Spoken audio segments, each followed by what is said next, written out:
Welcome to Edukemy. My name is Rohit Kumar. जैसा कि हम सभी जानते हैं कि हर सप्ताह वीक में हम लोग एक सप्ताह की खबरें को हम आपके सामने आपके एग्ज़ाम के पर्पस से आपके एग्ज़ाम को मद्देनजर रखते हुए हम हर सप्ताह शनिवार को ये करंट अफेयर आपके सामने लाते हैं यूपीपीएससी को मद्देनजर रखते हुए। आज भी हम लोग शुरू करते हैं आज का करंट अफेयर। इस सप्ताह का सबसे बड़ी जो प्रमुख इवेंट्स जो यूपी तथा नेशनल और राज्य से संबंधित है, इस पर आज हम चर्चा करेंगे। सबसे पहले हम उत्तर प्रदेश की कुछ खबरें को हम यहाँ पर ले जो आपके एग्जाम के लिए बहुत ही महत्वपूर्ण हो सकता है। तो शुरुआत करते हैं। पहला इस बार का सबसे प्रमुख अगर खबर की बात की जाए तो इसमें से आपका pink toilet to be built in Uttar Pradesh.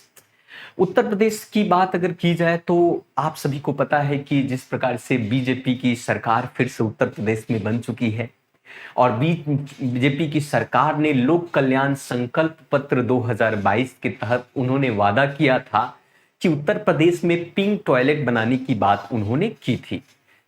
Pink toilet specially for महिलाओं के लिए होता है, विमेन के लिए होता है and this will be made to areas like जैसे बस स्टेशन, रेलवे स्टेशन और आपके मार्केट जैसे क्षेत्र में पिंक टॉयलेट का प्रयोग किया जाता है, जहां पर स्पेशली विमेन ही उस टॉयलेट का प्रयोग कर सकती हैं। फिलहाल जो आपका उत्तर प्रदेश की सरकार ने इसे आपके कानपुर, लखनऊ, गाजियाबाद, वाराणसी और मेरठ, अलीगढ़, प्रयागराज और गोरखपुर जैसे क्षेत्रों में तथा बड़े बड़े इलाकों में पिंक टॉयलेट बनाने की बात कही है। तो ये सबसे बहुत ही प्रमुख खबर इस सप्ताह की है जो आपके एग्जाम के लिए महत्वपूर्ण हो सकता है। एक सबसे बड़ी बात यह है, मैं आपको बता दूं इस केस में कि इस पिंक टॉयलेट में सबसे बड़ी इंपॉर्टेंट चीज इसलिए मैं ये कहना चाहता हूं आपको क्योंकि ये आपके एग्जाम के लिए इस प्रकार से प्रश्न हो सकता है कि ये लोक कल्याण संकल्प पत्र 2022 के तहत ये वादा किया गया था। तो ये तो आपका ये रहा और ये क्लीन इंडिया मिशन 2 के तहत इस पिंक टॉयलेट बनाने की बात कही जा रही है। स्वच्छ भारत मिशन हम सभी को पता है, तो इस स्वच्छ भारत मिशन के तहत अर्थात क्लीन इंडिया मिशन 2 के तहत ही पिंक टॉयलेट बनाने की बात होगी। दूसरी सबसे प्रमुख खबर आपका है ऋचा सिंह। ऋचा सिंह फिलहाल उत्तर प्रदेश की ऋचा सिंह को Shri Ram Pandey young philosopher award के साथ उनको नवाजा गया है। ऋचा सिंह एक तरीके से आप कह सकते हैं कि प्रयागराज के लोकेलिटी के तौर पर उनको दिया गया है। 17 सेशन हुआ था दर्शन परिषद जो फिलॉसफी में लोग ज्यादा बेहतर काम करते हैं, उनमें से ऋचा सिंह को आपको Shri Ram Pandey young philosopher award से इनको नवाजा गया है। So she was awarded Shri Ram Pandey युवा philosopher award in this ceremony. तो ये प्रमुख खबर हो, ये एज ए पर्सनालिटी के तौर पर इससे सवाल क्वेश्चंस बन सकते हैं कि ऋचा सिंह को किस प्रकार के अवार्ड दिया गया, किस क्षेत्र में अवार्ड दिया गया। तो मे बी ऑप्शन में आपको हो सकता है कि वो अवार्ड लिटरेचर में है, वो अवार्ड साइंस के क्षेत्र में हो या वो अवार्ड फिलोसफर के क्षेत्र में। तो इनको जो ऋचा सिंह को अवार्ड मिला है वो फिलोसफर के क्षेत्र में वो अवार्ड मिला है। साथ साथ में आप देख सकते हैं कि इन्होंने काफी काम किया है कि भाई नेशनल और इंटरनेशनल सेमिनार कॉन्फ्रेंस में अपना बहुत सारे कार्य उन्होंने किया, उनके बहुत सारे थॉट हैं। ठीक है, अब बात करते हैं तीसरी जो सबसे प्रमुख खबर इस प्रकार से यूपी का कि जो गेहूं है wheat will be procured at 99 centres in Aligarh. Aligarh UP का एक शहर है, बहुत ही प्रमुख और फेमस शहर के नाम से जाना जाता है। आपका अलीगढ़ मुस्लिम यूनिवर्सिटी भी हुआ करता था। तो वहां पर जो वीट का जो procurement has started in the district from 1 अप्रैल से इसकी शुरुआत हो जाएगी और वहां वीट का जो प्रिक्योरमेंट होगा वो मिनिमम सपोर्टिंग प्राइस स्कीम के तहत होगा। 2022-23 में जो मिनिमम सपोर्टिंग प्राइस अनाउंसमेंट किया गया था एमएसपी, जिसको पिछली क्लास में हमने एमएसपी के बारे में हमने बताया था कि 23 ऐसे अनाजों पर एमएसपी आवंटित किए जाते हैं। तो वो जो है एमएसपी के तहत 1 अप्रैल से गेहूं का जो प्रिक्योरमेंट जो है आपको अलीगढ़ में शुरू हो जाएगा। ताकि सरकार को अधिक से अधिक इसका है ना इकट्ठा हो। तो ये है आपका, और पेमेंट ये सारा जितना भी है पीएमएफ के विदिन ये सब सारा कार्य होगा। आपको सभी को पता है कि गेहूं एक रवि फसल है। गेहूं क्या है? एक रवि फसल है।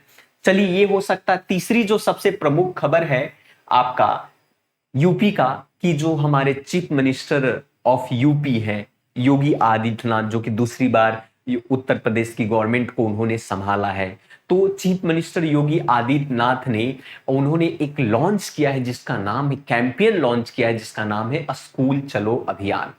स्कूल चलो, पहले सर्व शिक्षा अभियान हुआ करता था, ऐसे आए थे पूरे भारतवर्ष में। तो वैसे ही चीफ मिनिस्टर योगी आदित्यनाथ ने स्कूल चलो अभियान उन्होंने पूरी आप कह सकते हैं कि 4 अप्रैल से इसकी शुरुआत होगी। वो क्षेत्र जो है जहां पर लो लिटरेसी रेट है, जहां पर साक्षरता दर बहुत ही कम है, तो वैसे जिला में उन्होंने योगी आदित्यनाथ ने स्कूल चलो अभियान की शुरुआत की है। और ये जो स्कूल चलो अभियान जो है, ये स्पेशली आप देख सकते हैं कि श्रावस्ती जो है आपका, दो श्रावस्ती से इसकी शुरुआत होगी। साथ साथ में चीफ मिनिस्टर ने इस बात को भी डायरेक्ट किया है कि स्पेशली कुछ ऐसे जिले जैसे आपका श्रावस्ती हुआ, आपका बाहरीचा हुआ, बलरामपुर हुआ, अनबदौन हुआ, आपका रामपुर हुआ, ऐसे इलाका जहां पर लिटरेसी रेट बहुत ही कम है, तो किस प्रकार से साक्षरता दर को बढ़ाया जाए।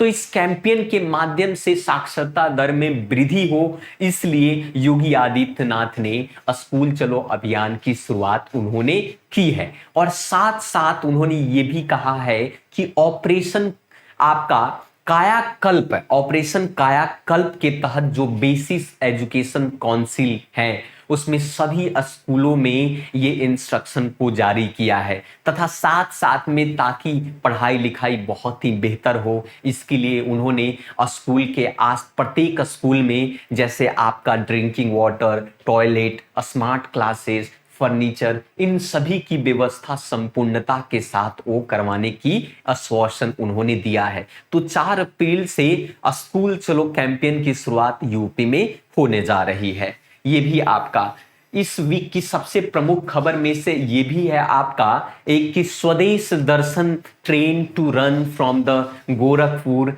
उत्तर प्रदेश। गोरखपुर आप सभी को पता होगा योगी आदित्यनाथ जी का एक तरीके से कर्म भूमि भी तौर पर वहां के मठाधीश हुआ करते थे। तो पहली बार द फर्स्ट एसी और नॉन एसी स्वदेश दर्शन यात्रा ट्रेन की शुरुआत गोरखपुर से शुरू होने वाली है 28 अप्रैल से। 28 अप्रैल से ये करीब 10 दिन का यात्रा होगा, 10 दिन और 11 नाइट का यात्रा होगा, और शुरुआत होगा ये गोरखपुर से, जिसका नाम है स्वदेश दर्शन ट्रेन। और इसमें जो आपके यात्री होंगे, जो पिलग्रिमेज होंगे, है ना, उनमें से आपके वो होंगे जैसे आपका रामानाथ स्वामी टेम्पल, आपका रामेश्वरम का भ्रमण किया जा सकता है। आप सभी को पता है मीनाक्षी टेम्पल की बात हम करते हैं, मीनाक्षी टेम्पल के बारे में आपने जाना होगा, है ना। वहीं पर आपका ये जो पद्माभम टेम्पल जो है, आपका मल्लिकार्जुन टेम्पल मदुरई में, और मल्लिकार्जुन हुआ, ज्योतिर्लिंग इन मदुरई में, इन जो बड़े बड़े जो दार्शनिक स्थल हैं, वो बड़े बड़े जो टूरिस्ट वाले स्थल है, उन सभी स्थल पर स्वदेश दर्शन के माध्यम से पिलग्रिमेज को वहां पर ले जाने की बात कही है इस यात्रा के दौरान में। साथ साथ आपके ट्रेन में सीटिंग की फैसिलिटी गोरखपुर, वाराणसी, प्रयागराज, संगम, लखनऊ, कानपुर, आपका बिन लक्ष्मीबाई, इन सभी स्टेशन पर भी सीटिंग फैसिलिटी की भी व्यवस्था की गई है। 11 दिन की जो जर्नी होगी,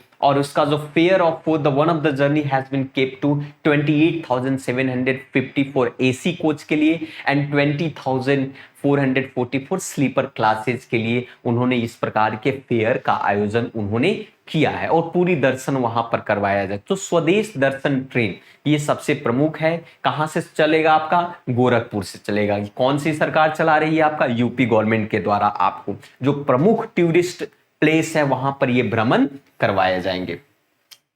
अब चलिए सतीश, आप ये देख सकते हैं कि उत्तर प्रदेश के जो असेंबली है, लेजिस्लेटिव असेंबली है, तो आपको पता है कि भाई उत्तर प्रदेश में नई सरकार बनी है, और फिर से योगी आदित्यनाथ जी यूपी के सत्ता को उन्होंने संभाला है। तो यूपी असेंबली के स्पीकर के तौर पर वहां के जो एमएलए हैं सतीश महाना को एज ए स्पीकर के तौर पर इलेक्ट किया गया है, उनको चुना गया है। और ये कहा गया कि ये आपका महाराजपुर असेंबली से सीट से, ये कानपुर से करीब वो 8 बार वो इलेक्ट हुए हैं, 8 बार चुने जा चुके हैं। सो एक्टिंग स्पीकर आप देखिए, he has been elected for the 8 times from the Maharajpur assembly seat of Kanpur district. और पहले शुरुआती में आप सभी को पता है कि जब सरकार जब स्पीकर बनने की बात आती है उस वक्त एक एक्टिंग स्पीकर हुआ करते हैं जो कुछ समय के लिए सदन को चला रहे होते हैं। तो एक्टिंग स्पीकर उस वक्त रामपति शास्त्री हुआ करते हैं। तो रामपति शास्त्री ने अनाउंसमेंट किया कि अनअपोज इलेक्शन में ये महाना जी को एज ए स्पीकर के तौर पर उनको इलेक्ट किया गया है, नॉमिनेशंस उनको किया गया है। और उत्तर प्रदेश असेंबली इलेक्शन 2022 में जैसा कि बीजेपी की सरकार ने 255 सीट के साथ भारी मतों से यहां पर विजय प्राप्त की है, तो इस संदर्भ में आप देख भी सकते हैं और भी बहुत सारी पार्टियां हैं जिसमें आपका, तो ये इस बार का सबसे प्रमुख खबर आपका यूपी से संबंधित ये भी है। आपका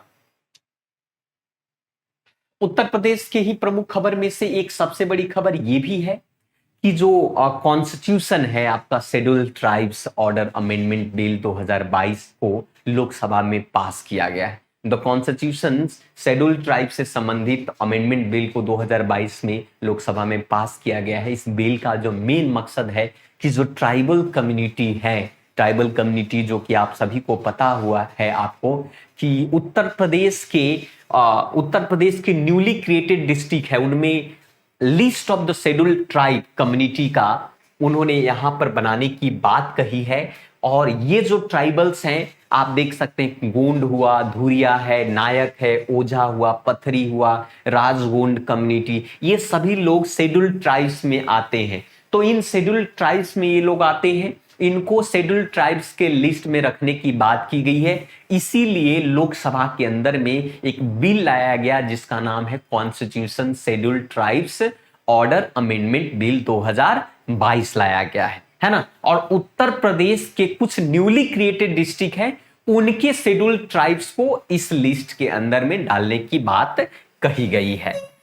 यहीं पर बात करते हैं, Uttar Pradesh grabs the first prize in the national water award. National water award की बात किया जाए, राष्ट्रीय जल अगर अवार्ड की बात किया जाए तो आप सभी को पता है कि भारत के राष्ट्रपति रामनाथ कोविंद ने नेशनल वाटर अवार्ड, तीसरी बार नेशनल वाटर अवार्ड को उन्होंने प्रेजेंट किया है। और अंडर द स्टेट कैटेगरी में अगर देखा जाए तो इस बार उत्तर प्रदेश को पहला प्राइज दिया गया है नेशनल वाटर अवार्ड को। और ये डिस्ट्रिक्ट कैटेगरी में आप देख सकते हैं कि वहां के जो उत्तर प्रदेश के जो प्रमुख डिस्ट्रिक्ट हैं, जैसे आपका मुजफ्फरनगर हुआ उत्तर प्रदेश का, शहीद भगत सिंह नगर पंजाब का हुआ, इनको नॉर्थ जोन का प्रथम प्राइज के तौर पर इनको दिया गया है, इनको प्रथम प्राइज के तौर पर इनको दिया गया है।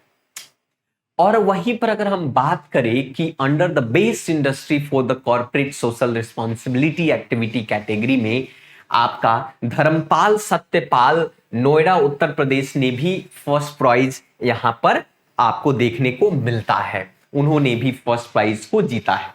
तो ये तो आपके उत्तर प्रदेश से संबंधित आपके खबर थी जिसको हमने सबसे पहले मैंने आपको कवर करवाने की कोशिश की है। वहीं पर बात करते हैं, कुछ प्रमुख और भी खबर की बात करते हैं, ठीक है। अब यहीं पर चले बात करते हैं, आगे भी देखते हैं कि जो हमारा पहला इस बार की अगर हम बात करें, सबसे प्रमुख अगर हम राष्ट्रीय खबर की बात करें तो इसमें से आपको ये देखने को मिलेगा कि एनपीपीए का मतलब यहाँ पर नेशनल फार्मास्यूटिकल्स प्राइस अथॉरिटी एक संस्था है जो कि उन्होंने कहा है कि 1 अप्रैल से हमारा जो 800 ऐसे इसेंशियल ड्रग्स हैं जो रोजमर्रा के जीवन में हम लोगों को जरूरत पड़ता है, उन पर प्राइस बढ़ाने की बात कही है। उन्होंने कहा है कि 10.7% जो होल प्राइस इंडेक्स है उस प्राइस इंडेक्स के आधार पर 10.76% से भी ऊपर उन्होंने इसको बढ़ाने की बात उन्होंने की है आपका। तो ये इस बार का ये बहुत ही है कि भाई इसेंशियल प्रोडक्ट्स हैं और इस इसेंशियल प्रोडक्ट को बढ़ाने के लिए उन्होंने कहा है ना। अब सवाल यहां पर ये देखिए कि ये आपका जो होलसेल प्राइस इंडेक्स क्या होता है। तो इन्फ्लेशन को मेजर करने का दो तरीका है, एक कंज्यूमर प्राइस इंडेक्स के जरिए सीपीआई के तहत हम मेजर करते हैं और दूसरा होल प्राइस इंडेक्स के तहत मेजर करते हैं। तो होल प्राइस इंडेक्स के बेस के आधार पर ये जो हमारे इसेंशियल्स ड्रग्स हैं उस पर 10.76 बढ़ाने की बात उन्होंने की है। अब जैसे इसेंशियल हमारा जो नेशनल इसेंशियल लिस्ट है मेडिसिन का, उसमें बहुत सारे प्रकार की दवाइयां हैं, जैसे आपका एंटीबायोटिक हुआ, एंटी इन्फ्लेमेटरी ड्रग्स हो गए, ईयर हुआ, नोज हुआ, थ्रोट हुआ, इस प्रकार के जो मेडिसिन जो है इसेंशियल आपके इसेंशियल में आते हैं। तो इस प्रकार के बात उन्होंने की है। वहीं पर अगर हम बात करें कि सेंट्रल, ये देखिए आपका, तो सबसे प्रमुख बात यहां पर देखा जाए तो ये प्रधानमंत्री गरीब कल्याण अन्न योजना। तो प्रधानमंत्री गरीब कल्याण अन्न योजना की अगर बात किया जाए, ये चलाया गया था, प्रधानमंत्री गरीब कल्याण योजना चलाया गया था, अब सभी को पता होगा कोविड के दौरान में ये देखने को मिला था। तो भारत सरकार ने कहा है, सेंट्रल गवर्नमेंट ने कहा है कि जो प्रधानमंत्री गरीब कल्याण अन्न योजना है, इस स्कीम को 6 महीने के लिए और भी आगे एक्सटेंड किया जाए, है ना। और इस एक्सटेंड में तो ये गरीब कल्याण योजना है आपका, प्रत्येक बेनिफिशियरी को इसके तहत 5 केजी फ्री राशन दिया जाता था। तो ये आपका एग्जाम में आ सकता है कि प्रधानमंत्री गरीब कल्याण अन्न योजना है, उसके तहत 5 केजी फ्री राशन प्रत्येक व्यक्ति को पर मंथ आपको एडिशनल के तौर पर दिया जाता था। और इस योजना को 6 महीने के लिए फिर से क्या किया, आगे एक्सटेंड कर दिया गया। तो ये आपका प्रमुख इस बार का ये भी खबर है। वहीं पर आगे बढ़िए कि हम सभी को पता है कि इस वीक में फिर से बिम्स्टेक, इस आपको का बिम्स्टेक का आप देख सकते हैं कि मीटिंग बुलावा हुआ था और इस साल 25 साल पूरा हो चुके हैं इसकी स्थापना का। बिम्स्टेक जो है का मतलब होता है bay of Bengal multi sectoral technical and economic cooperation, है ना। एक तरीके से एक रीजनल मल्टीलेटरल ऑर्गेनाइजेशन है। ये है BIMSTEC, bay of Bengal multi sectoral technical आपका इकोनॉमिक कोऑपरेशन, एक रीजनल मल्टीलेटरल ऑर्गेनाइजेशन है जिसकी स्थापना ये फोर्स में 1997 में हुआ था और बैंकॉक डिक्लेरेशन के तहत बिम्स्टेक को लाया गया था, जिसका मुख्य उद्देश्य ये था कि आसपास के इलाके के जो हमारे रीजन है, स्पेशली इनमें से जो सम्मिलित देश हैं, जैसे बांग्लादेश हुआ, भूटान, इंडिया, नेपाल, श्रीलंका, म्यांमार और थाईलैंड, ये प्रमुख देश हैं जो बिम्स्टेक के अंदर में आते हैं। आप यहां B for Bangladesh, I for India, है ना, कुछ देश हैं इसमें आप कह सकते हैं। तो इसके प्रमुख सदस्य कौन है, बांग्लादेश, भूटान, इंडिया, नेपाल, श्रीलंका, म्यांमार और थाईलैंड। इससे संबंधित प्रश्न आपका पूछ सकता है कि भाई बिम्स्टेक में कौन कौन से सदस्य हैं। तो ये आपके प्रमुख सदस्य हैं बिम्स्टेक का, जिसका मेन मकसद ये है, मेन ऑब्जेक्टिव ये है कि जो हमारा देश है, बाकी के जो रीजन है, उसमें किस प्रकार से वहां के वातावरण, आर्थिक डेवलपमेंट किया जाए, इकोनॉमिक डेवलपमेंट को बढ़ावा कैसे मिले, सामाजिक प्रोग्रेस कैसे हो, कैसे उसके मैटर के आधार पर आसपास रीजन में शांति और व्यवस्था बनाया रखे, भाईचारा को कैसे मेंटेन किया जाए। तो बिम्स्टेक का मेन मकसद ये था। और आज जो है इस साल बिम्स्टेक 25 साल उन्होंने कंप्लीट कर दिया, जिसकी स्थापना 1997 में हुआ था, 1997 में बैंकॉक डिक्लेरेशंस के तहत। इसी वीक की सबसे प्रमुख खबर में से ये भी आप देख सकते हैं कि अर्थ आवर ऑब्जर्व किया गया है इस बार। अर्थ आवर जो होता है, लास्ट सैटरडे, मार्च के लास्ट सैटरडे को अर्थ आवर सेलिब्रेट किया गया था।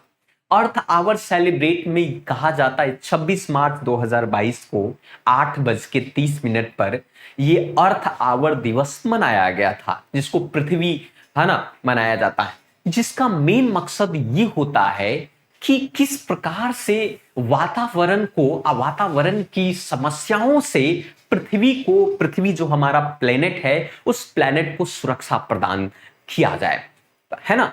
तो इसके तहत अर्थ आवर दिवस जो है के माध्यम से हम लोग 1 घंटे के लिए 8:30 तक पूरे विश्व के करीब करीब सभी देशों में 1 घंटे के लिए अपनी घर के सारे लाइट को बंद कर दिया जाता है, ताकि पृथ्वी जो है ना इस पृथ्वी को इसके इन्वायरमेंट, ग्लोबल वार्मिंग और तरह तरह की समस्याओं से निजात किया जाए, उसको हमारे प्लेनेट को प्रोटेक्ट किया जाए।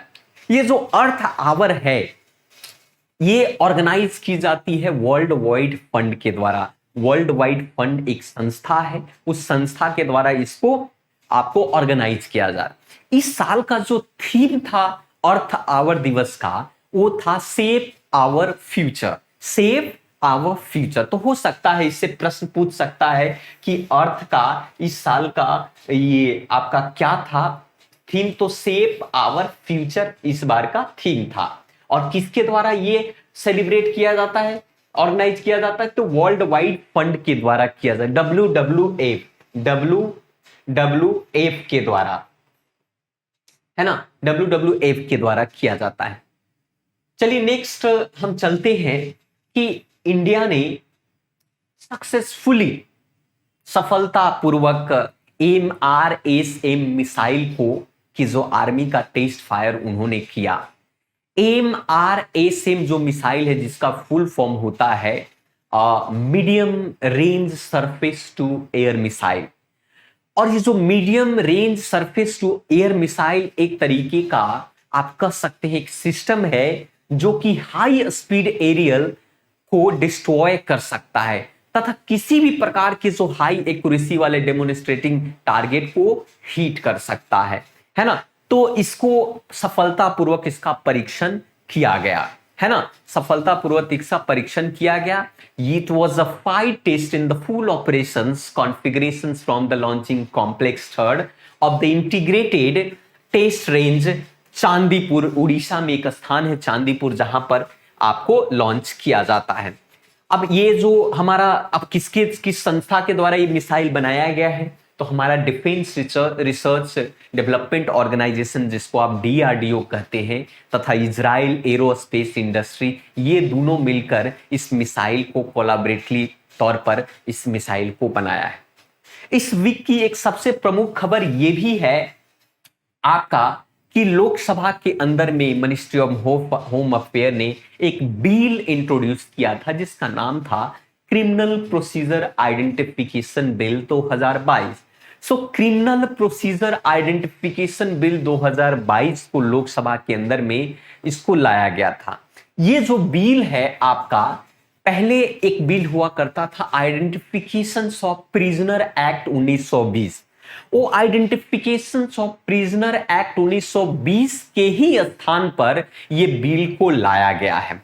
इस बिल का मकसद ये है कि आप देख सकते हैं कि पहले के जमाने में जो प्रमुखता रूप से आपके जो क्रिमिनल्स होते हैं, क्रिमिनल्स को आइडेंटिफाई करने के जो जरिया बहुत कम हुआ करता है।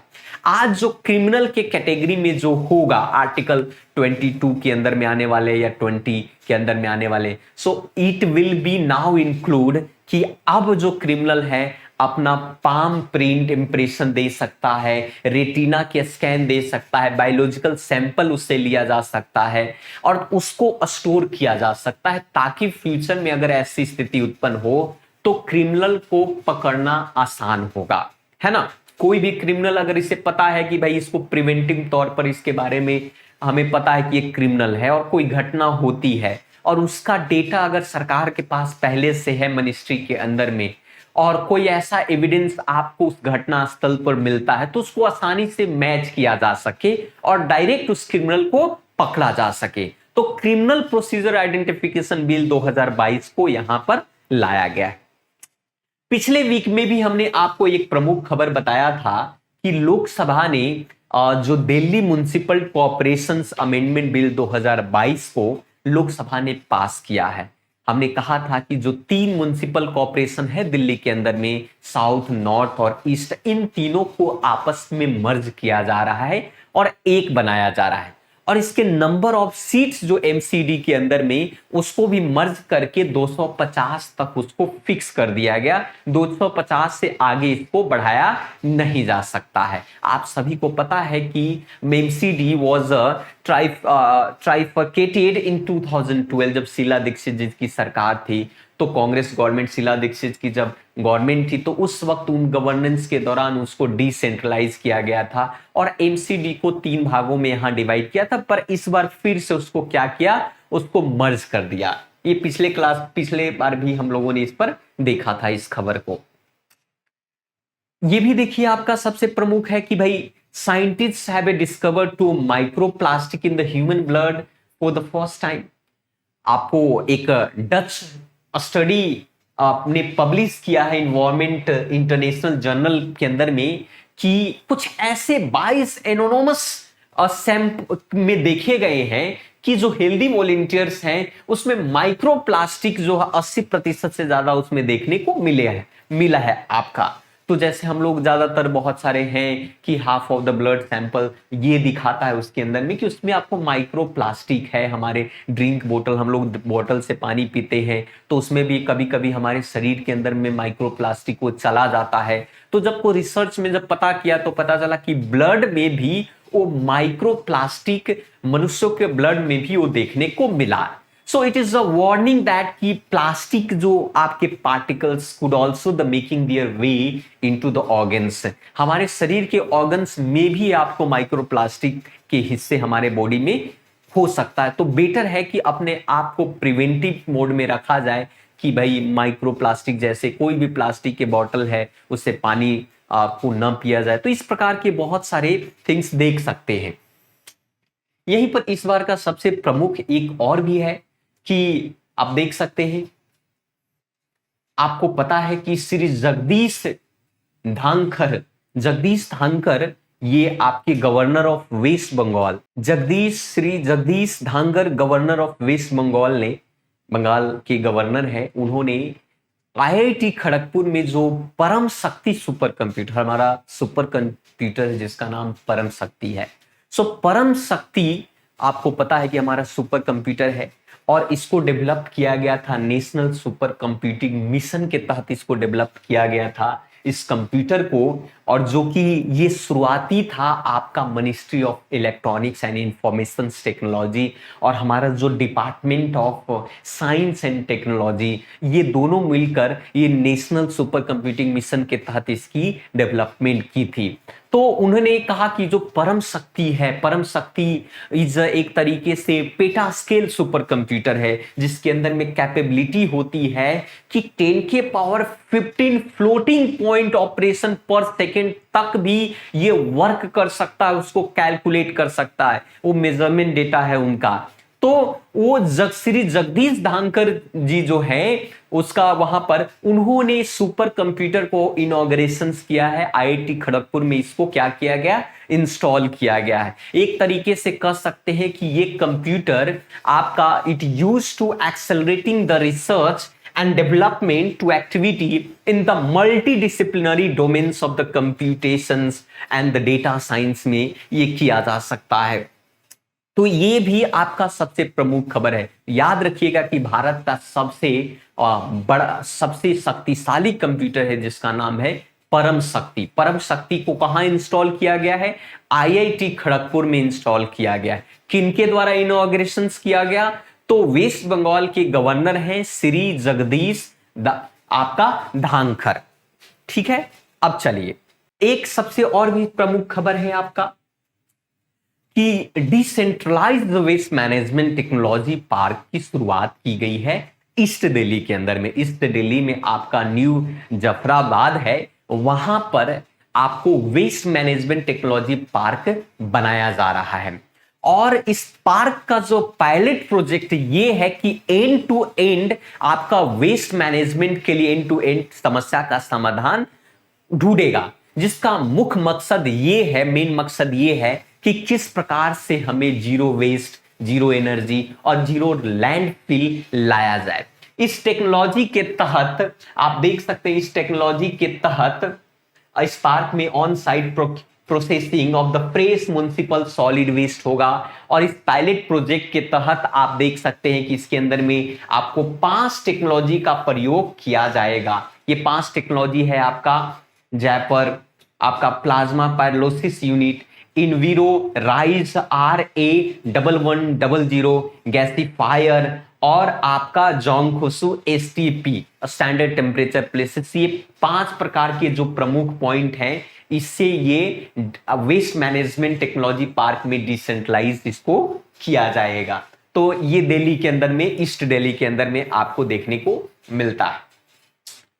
यहीं पर आप देख सकते हैं कि ministry of the social justice empowerment जो डिपार्टमेंट है, मिनिस्ट्री है, उन्होंने इस साल आपके जो भी पर्सन है, आपका chief commissioner for a person with disability doctor Virendra Kumar ने एक नए ऑफिस का इनॉग्रेशन किया है, chief commissioner specially for the person with disability, दिव्यांग जन के लिए आपका, जिसको आप CCPD भी आप कह सकते हैं NIST में। तो उसका स्पेशल एक बिल्डिंग बनाया गया, नई दिल्ली के अंदर में द्वारिका में इसकी एक बिल्डिंग बनाया गया स्पेशली फॉर किसके लिए, आपका दिव्यांग जन के लिए। और वो ऑफिस में chief commissioner for the person with disability आपका, तो ये आपका होगा। साथ साथ में इस ऑफिस बिल्डिंग में फुली एक्सेसिबल है, सुटेबल है आपका दिव्यांग जन के लिए फैसिलिटी, जैसे लिफ्ट हो गया, रेलिंग हुए, टैक्टिस आपका फ्लोरिंग, प्रॉपर दिव्यांग फ्रेंडली रिसेप्शन, ये सारा आपको उस ऑफिस में देखने को मिलेगा। और इसके तहत जो है सारा समस्या का समाधान जो है दिव्यांग जनों को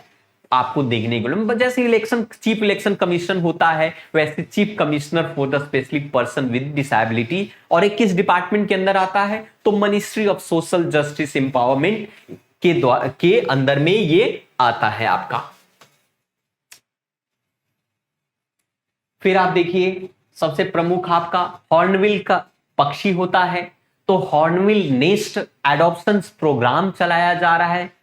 और उस प्रोग्राम, आज जो हॉर्नबिल्स नेस्ट एडॉप्शन प्रोग्राम 10 साल पूरे हो चुके हैं। ये प्रोग्राम 2012 में इसकी शुरुआत की गई थी, ताकि नेचर ये आपका कंजर्वेशन फाउंडेशन के तहत, ANCF के तहत, और उसके साथ साथ पार्टनरशिप पर आपका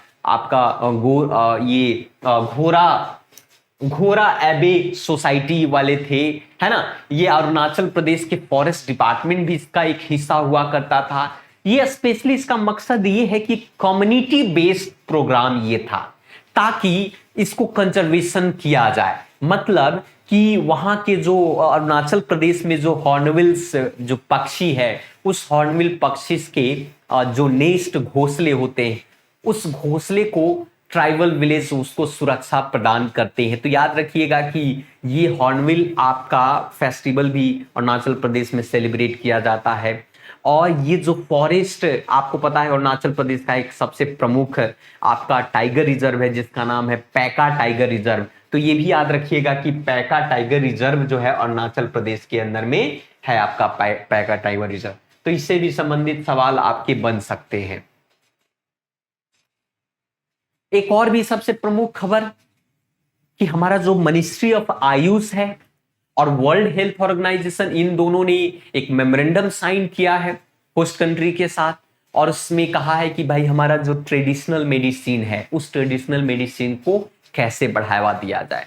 तो WHO GCTM आप कह सकते हैं आपका, जिसको आप centre of traditional medicine, G for global centre of traditional medicine. तो world health organisation global centre आपका traditional medicine ministry of Ayush के द्वारा गुजरात के जामनगर में स्थापना किया जाएगा।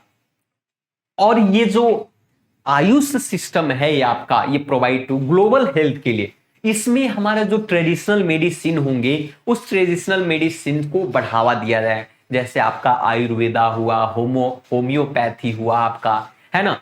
तो इन सभी चीजों को आप देख सकते हैं। तो इसके लिए स्पेशल WHO के साथ कोलैबोरेशन करके जामनगर में इसको बनाया गया है। साथ साथ में इसे काफी और भी है ना। अब चलिए एक और भी सबसे प्रमुख खबर है, आप देख सकते हैं कि जो हमारा इंडियन स्पेस रिसर्च ऑर्गेनाइजेशन है, आप जिसको इसरो को कहते हो, आप हमारा जो इसरो, इसरो की जो वैल्यू है, इसरो की जो कॉस्ट की अगर कैलकुलेशन देखा जाए तो हमारा जीडीपी का 0.23% इवैल्यूएट किया गया है। मतलब 36,794 करोड़ की एक वैल्यूड, एक कंसीडर की गई है इंडियन स्पेस इकोनॉमी के तौर पर। So not ISRO, Indian space economy की बात कर रहा हूं कि भारत में इंडियन स्पेस इकोनॉमी का जो कॉस्ट है, उसकी जो वैल्यू है, भारत की जो जीडीपी है, उस जीडीपी का 0.23% आपको देखने को मिल रहा है। हालांकि आपको अगर देखा जाए तो 2018-19 में ये 43,397 करोड़ हुआ करता था, और वहीं पर 18-19 में आपका 19-20 में 39,802 करोड़ रहा, और 21-20 में घटकर 20-21 में घटकर कितना हो गया, ये 36,794 करोड़ हो गया। तो हम सब लोग रिसर्च करते हैं, हमारे देश के जो स्पेस साइंटिस्ट हैं, आपका सेंटर फॉर डेवलपमेंट स्टडी और Indian institute of space science technology, इन सभी को सबको फिगर मिलाकर ये कहा गया कि जो इसकी जो कुल जो है कॉस्ट या वैल्यू 36,794 करोड़ का अंदाजा लगाया गया है। ठीक है, वहीं पर चलिए एक और भी सबसे प्रमुख खबर की बात करते हैं। तो आप देखिएगा कि हमारा जो चंडीगढ़ है, चंडीगढ़ में integrated command and control centre का इनॉग्रेशन किया गया है चंडीगढ़ के अंदर में। तो क्वेश्चंस हो सकता है, integrated command and control centre कहां इनॉग्रेशन किया, चंडीगढ़ में किया गया। हमारे भारत देश के union ministry of home affair Shri Amit Shah ji ने इसका इनॉग्रेशन किया, और इसके तहत ये कहा गया कि 2000 के आसपास सीसीटीवी कैमरास आपको इंस्टॉल किए जा चुके हैं ऑलरेडी और किए जा रहे हैं। साथ साथ centre will be oversee to management of the traffic and the major citizen service to including e-governance, sewerage, waste, electronics, electricity and the public bike sharing among to all the others. So integrated command and control center का inauguration Chandigarh में हुआ है, और उसके तहत 2000 कैमरे install किए गए, जिनका इनॉग्रेशन अमित शाह जी के द्वारा किया गया। ठीक है, ताकि और भी ट्रैफिक बेहतर हो। वहीं पर एक खबर है यूनाइटेड नेशन इन्वायरमेंट प्रोग्राम के तहत से, यूनाइटेड नेशन इन्वायरमेंट प्रोग्राम ने रिलीज किया है फ्रंटियर 2022 के नाम से एक रिपोर्ट जारी किया है। यूएन इन्वायरमेंट प्रोग्राम ने रिलीज किया है आपका एक रिपोर्ट जिसका नाम है आपका फ्रंटियर 2022, और इस रिपोर्ट में आपकी जो इन्वायरमेंटल इश्यूज हैं और उस इन्वायरमेंटल इश्यूज के जो सॉल्यूशन, कैसे इफेक्टिव सॉल्यूशन हो, उस पर उस रिपोर्ट में जारी की गई है आपका। और इस रिपोर्ट के तहत ये कहा गया कि जो साउथ एशिया रीजन के साथ साथ जैसे इंडिया हुआ, पाकिस्तान हुआ, बांग्लादेश हुआ, श्रीलंका हुआ, नेपाल हुआ, is the noisiest in the world, and the Latin America and the Europe are the आपका क्वाइटिएस्ट रीजन। सबसे ज्यादा नॉइजिएस्ट कंट्री जो है आपको इस रिपोर्ट के तहत साउथ एशिया रीजन को बताया गया है, और उस साउथ एशिया रीजन में आपका भारत, पाकिस्तान, बांग्लादेश, श्रीलंका और नेपाल दुनिया का सबसे नॉइजिएस्ट, आपका सबसे ज्यादा शोर मचाने वाला कंट्री है। शोर मचाने का मतलब नॉइज पोल्यूशन यहां पर सबसे ज्यादा है, और वहीं पर लैटिन अमेरिका और यूरोप को सबसे शांत रीजन माना गया है। उदाहरण के तौर पर उन्होंने कहा कि दुनिया का सबसे नॉइजिएस्ट शहर जो है उत्तर प्रदेश का मुरादाबाद, उत्तर प्रदेश का Moradabad second noisiest city in the world, दुनिया का दूसरा सबसे ज्यादा noisiest Moradabad in the world second noisiest city in the world. तो अगर क्वेश्चन में आपको पूछे कि भारत का कौन सा शहर दुनिया का दूसरा सबसे ज्यादा नॉइजियस्ट शहर है, तो मुरादाबाद उत्तर प्रदेश का है। और अदर इंडियन सिटी में भी देखा गया है आपका हायर डेसिबल वाले, जैसे आपका दिल्ली हो गया 83 डेसिबल के साथ, कोलकाता, आसनसोल, वेस्ट बंगाल का जयपुर, ये सारे इलाका काफी नॉइजियस हैं। तो ये बड़ा कॉन्शियस होने की जरूरत है कि भाई ये आपको इतना नॉइजेस किस प्रकार से साउंड पॉल्यूशन को कम किया जाए, इस पर हमें विचार करने की जरूरत है आपका, है ना, विचार करने की आवश्यकता है आपका। अब यहीं पर चलिए आप देख सकते हैं कि एक और भी सबसे बड़ी खबर है आपका कि रिजर्व बैंक ऑफ इंडिया, हम सभी को पता है reserve bank of India RBI Bharat का सेंट्रल बैंक है। तो आरबीआई ने, रिजर्व बैंक ऑफ इंडिया ने एक फ्रेमवर्क रिलीज किया है geo tagging of payment system, जिसको टच पॉइंट है ना, जियो tagging of payment system touch point नामक उन्होंने एक फ्रेमवर्क जारी किया है। ये फ्रेमवर्क के तहत ये कहा गया है कि जो डिजिटल पेमेंट है आपका, जो देश के अंदर में सभी नागरिकों को ये डिजिटल पेमेंट को प्रोवाइड करवाने की बात की गई है। Geo tagging of payment system touch point will be enable to proper monitoring of ability of payment acceptance infrastructure, जैसे पॉइंट ऑफ सेल हुआ, पीओसी, टर्मिनल या क्विक रिस्पॉन्स क्यूआर कोड हुआ, तो इससे आसानी से पेमेंट आपको मिल जाता है। सो इस फ्रेमवर्क के तहत कहा गया है कि जितने भी बैंक हुआ या नॉन बैंक हुआ या पीएसओ हुआ, वहां पर रिक्वायर्ड टू कैप्चर और maintain to geographical coordinates to all the payment touch point, सारा पेमेंट टच पॉइंट की व्यवस्था वहां पर की गई जाएगी, चाहे कोई भी लैटिट्यूड हो और लॉन्गिट्यूड हो। तो ये क्वेश्चन इस तरीके से भी आपके आ सकते हैं।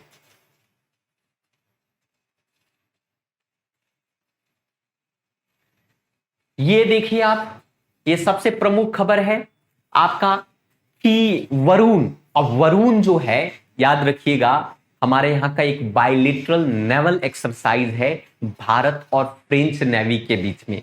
भारत, इंडियन और फ्रेंच नेवीज के बीच में एक बायलिटरल नेवल एक्सरसाइज, ये 20 editions of the bilateral naval exercise का आयोजन किया गया, जिसका नाम वरुण है। वरुण का मतलब ही होता है जल, वरुण एक प्लेनेट भी है आपका। So Varun is being to conducted in Arabian sea. तो याद रखिएगा कि इस बार 30 मार्च से 3 अप्रैल 2022 तक वरुण का आयोजन अरबियन सी में किया गया, अभी हो रहा है आपका 3 मार्च तक, आपका आज कल तक ये आपका एक्सरसाइज चलेगा। तो याद रखिएगा कि जो वरुण है ये बायलेटरल एक्सरसाइज है, नेवल एक्सरसाइज है भारत और फ्रांस के बीच में। और इस एक्सरसाइज के तहत हमारी जो सेना, जो नेवी जो है, अब फ्रांस की नेवी के साथ जो है आपको लर्न करती है, जैसे sea, submarine, maritime patrol, aircraft, fighter aircraft, helicopter up to आपका navies participating in the exercise, ताकि अपनी जो पावर को और कैसे इफिशिएंट बनाया जाए, उसको कैसे कोएफिशिएंट ऑफ परफॉर्मेंस हमारा बढ़ाया जाए इस एक्सरसाइज के तहत। तो याद रखिएगा कि वरुण जो एक्सरसाइज आपका नेवल एक्सरसाइज है भारत और फ्रांस के बीच का, ठीक है, भारत और फ्रांस के बीच का आपका। अब यहां पर देखिए एक सबसे और भी प्रमुख है आपका कि national board for wildlife recommends to celebrate 5 October से नेशनल डॉल्फिन डे जो है, नेशनल डॉल्फिन डे मनाया जाता है, 5 अक्टूबर को सेलिब्रेट किया जाता है। तो श्री भूपेंद्र यादव, हम सभी को पता है कि भारत का जो ministry for environment, forest, climate change ministry जो है भूपेंद्र यादव हैं, तो उन्होंने रिकमेंड किया है कि भाई 5 अक्टूबर को हम लोग नेशनल डॉल्फिन दिवस के तौर पर हम लोग मनाएंगे। And this step is the being to taken to create awareness to conservation of the dolphin के लिए, कैसे डॉल्फिन को कंजर्व किया जाए। डॉल्फिन जो है आपका एक तरीके से हमारे यहाँ इंडिया का जो डॉल्फिन एक तरीके से नेशनल आपका नेशनल एनिमल्स, एक्वेटिक एनिमल्स माना जाता है। और मिनिस्ट्री ने ये भी कहा गया है कि बहुत सारे सेवरल एक्टिविटी का हम लोग प्रयोग करेंगे ताकि देश के अंदर में डॉल्फिन और उसके हैबिटेट को उसको कंजर्व किया जाए और उसको प्रोटेक्शन दिलाया जाए। हमारी एक्वेटिक सिस्टम को हेल्दी किया जा सकता है, क्योंकि जहां पर भी डॉल्फिन है जिस नदी में, इसका मतलब वहां का पानी बहुत ही शुद्ध है आपका। चलिए आगे हम बढ़ते हैं। ये और भी सबसे मिथाली राज एक खेल से संबंधित आप देख लीजिए कि Mithali Raj jump to 6 spot in the latest ICC women's ODI ranking में। ओडीआई रैंकिंग में मिथाली राज ने मिथाली राज इंडियन क्रिकेटर, महिला इंडियन क्रिकेटर हुआ करती हैं और टेस्ट और ओडीआई में South Africa help to make a third place to jump to number 6 में आपका। तो छठे नंबर पर आईसीसी रैंक में छठे नंबर पर वो आ गई हैं आपका। यहीं पर देख सकते हैं आपका कि ये देख लीजिए, India's growth forecast to 7 to 7.2% as a per Indian rating. तो India rating has revised it 2022-23 के भारत का जो जीडीपी ग्रोथ है 7.6 से 7.7 और 7.2% बढ़ने की बात की जा रही है कि भाई रेटिंग हमारा जीडीपी बढ़ेगा।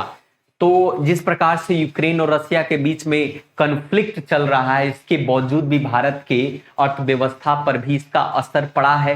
तो रेटिंग एजेंसी कहती है कि अगर क्रूड ऑयल के प्राइस अगर एलिवेट करता है, बढ़ता है, तो आपके जीडीपी के ग्रोथ जो है 7.2 तक देखने को मिलेंगे आपके, है ना। 7.6 जीडीपी ग्रोथ की बात हुई, लेकिन जिस प्रकार से रसिया और यूक्रेन के बीच में युद्ध चल रहे हैं उससे भारत के भी अर्थव्यवस्था पर उसका काफी प्रभाव देखने को मिला है आपका। इसके बावजूद भी अगर क्रूड प्राइस जो है रिमेन हाई अगर जाता है तो 6 महीने तक जीडीपी ग्रोथ में भी आपको 7.6 से घटकर 7% हो सकता है। और रेटिंग एजेंसी का माने तो इन्फ्लेशन में भी आपका 100 to 140 पॉइंट से आपके बढ़ने के चांसेस है। आपका गो अप बढ़ने की चांसेस है। आपके क्रूड ऑयल बढ़ जाएंगे, ऑयल प्राइसेस, और उसके कारण से जितने भी कंजप्शन इंसेंशियल प्रोडक्ट्स होंगे उन सभी में भी बढ़ोतरी देखने को आपको मिलेगा, है ना। वहीं पर इस बार का ये भी देखिए, सप्ताह में त्रिपुरा के चीफ मिनिस्टर बिप्लब कुमार देब ने एक लॉन्च किया है मुख्यमंत्री निब्री मत्सा चास प्रकल्पा scheme.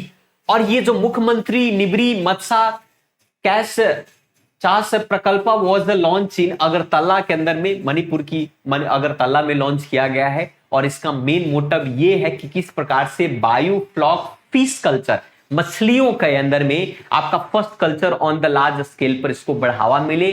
Chief minister call up to youth to get involve in the fish farming में। उन्होंने, मुख्यमंत्री ने कहा कि युवाओं को प्रोत्साहित किया कि भाई मछली पालन में बढ़ावा देने की बात की गई है और इसके टेक्निक के माध्यम से तरह तरह के और भी बढ़ाया जाए, है ना। तो इसकी भी बात उन्होंने इस मेथड से कहा है। राज्यसभा ने एक बिल पास किया है, भोगोटा कम्युनिटी को लिस्ट ऑफ एससी के लिस्ट है। तो राज्यसभा ने एक बिल पास किया और कहा कि जो भोगोटा कास्ट है उसको, भोगोटा कास्ट टू रिमूव द भोगोटा, आपका शेड्यूल कास्ट के लिस्ट से उनको बाहर निकलने की बात कर रहा है। झारखंड में एक कास्ट है जिसका नाम है शेड्यूल कास्ट है, वो भोगोटा। तो राज्यसभा ने एक बिल पास किया कि भोगोटा को आप कम्युनिटी के लोग को आप जो शेड्यूल कास्ट से उसे बाहर निकालने की बात उन्होंने कहा है कि भाई उसको शेड्यूल कास्ट पर तौर पर नहीं रखा जाएगा। और इस बिल ऑल्सो भी included to community to list of the schedule tribes के अंदर में आपका।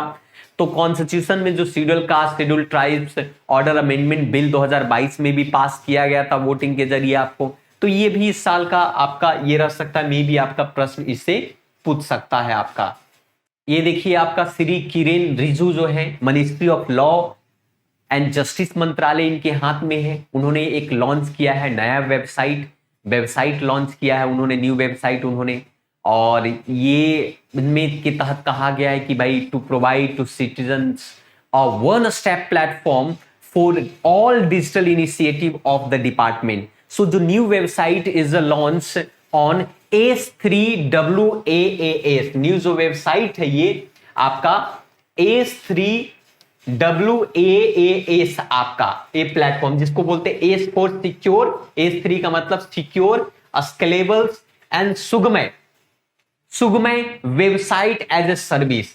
तो कहा कि जी भाई द ऑर्डर ऑफ ऑनरेबल जितने भी हाई कोर्ट है वो आसानी से इजिली एक्सेसिबल हो, केस स्टेटस के बारे में जान सके, CNR नंबर के बारे में जान सके। ट्रैफिक काफी दिक्कत होती है कि भाई आपका नंबर कब आएगा, तो वो एक तरीके से ट्रांसपेरेंसी एक्सेसिबिलिटी मेंटेन रहे, इसलिए उन्होंने डिपार्टमेंट ऑफ जस्टिस मंत्रालय ने ये वेबसाइट लॉन्च किया है ताकि जनता को ये आसान हो और सारा डिजिटली ही उनको सारा इंफॉर्मेशन मिले, क्रिमिनल से संबंधित, मुवक्किल से संबंधित से लेकर सारे केसेस के बारे में जानकारी उनको मिल जाए आपका। यहीं पर आप देख सकते हैं कि जो फिल्म मीडिया यूनिट है आपका Ministry of Information and Broadcasting ने इस बार जो transferred the mandate of production of documentary और short film organisation of the film festival and the preservation of film to National Film Development corporation.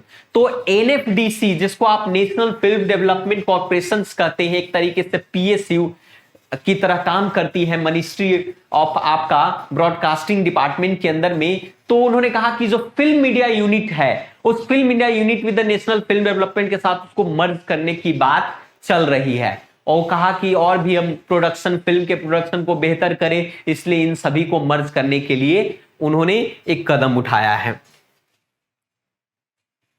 विकास कुमार जो है, विकास कुमार को अपॉइंट किया गया है मैनेजिंग आपका director Delhi metro railway corporation DMRC का managing director विकास कुमार को अपॉइंट किया गया है। ये 1988 के बैच के इंडियन रेलवे ट्रैफिक सर्विस के अंदर में ऑफिसर हुआ करते थे। He has been also be appointed as the MD of DMRC for the term 5 साल के लिए इनको अपॉइंट। तो मे भी आपको पर्सनालिटी बेस्ड क्वेश्चंस आपको पूछ सकता है विकास कुमार DMRC के मैनेजिंग डायरेक्टर के तौर पर। वहीं पर आपका Cabinet Committee on Security approval आपका procurement of the 15 light combat helicopter. So 15 light combat helicopter approval उन्होंने ग्रांट किया है आपका। तो आप देख सकते हैं helicopter will be for the Indian Air Force और 5 विल बी इंडियन आर्मी को दिया जाएगा। तो 15 फिर से लाइट कॉम्बैट हेलीकॉप्टर की बात उन्होंने की है यहां पर, ताकि और भी हमारे इंडियन आर्मी और इंडियन एयरफोर्स बेहतर हो। ठीक है, तो ऐसे बहुत सारे और भी खबर हैं, बहुत सारे चीजें हैं एक सप्ताह के अंदर का जो प्रमुखता था, जिसको हमने इस क्लास के जरिए हमने आपको एक्सप्लेन कर दिया।